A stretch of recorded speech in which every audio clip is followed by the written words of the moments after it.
Shalom saudara-saudari yang dikasihi Tuhan, kembali kita berjumpa di dalam secuil roti surgawi, di mana kita mau dikenyangkan secuil demi secuil dalam hikmat-Nya. Saat ini kita memasuki masa Natal yang terentang dari minggu-minggu Advent sampai kepada minggu Epifani. Di dalam masa Natal ada banyak simbol dan tradisi yang kita lakukan yang mungkin kita perlu dalami lebih jauh maknanya, supaya dia tidak sekedar menjadi aktivitas ataupun ornamen yang kosong tanpa makna, tetapi menjadi sesuatu yang boleh dihayati dan memberkati hidup kita.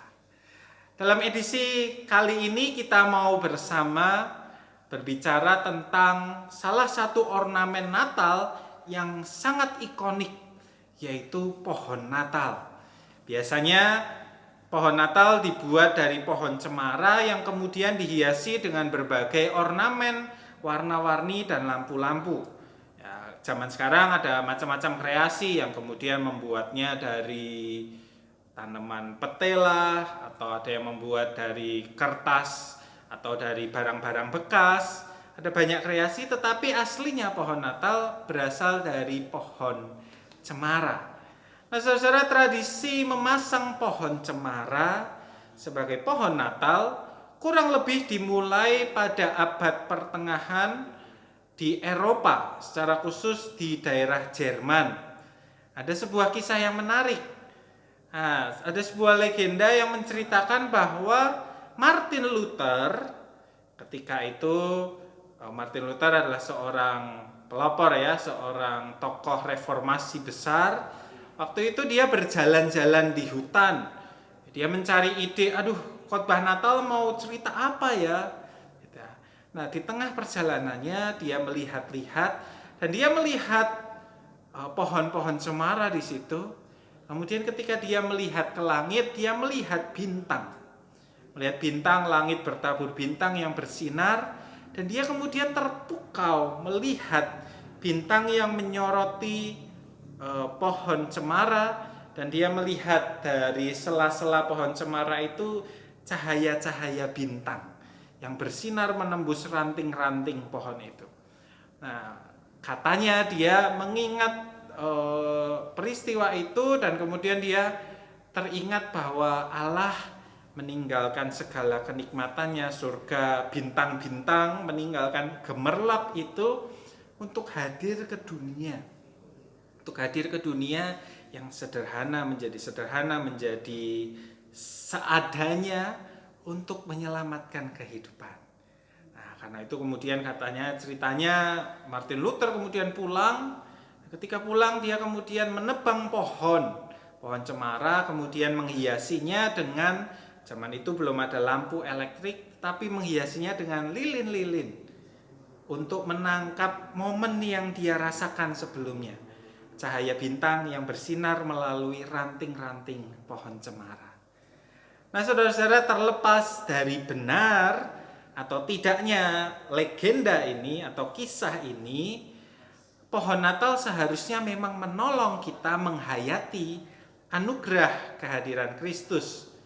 Kalau kita tahu pohon cemara yang biasanya dipakai untuk pohon Natal adalah pohon yang sepanjang tahun tidak pernah rontok daunnya.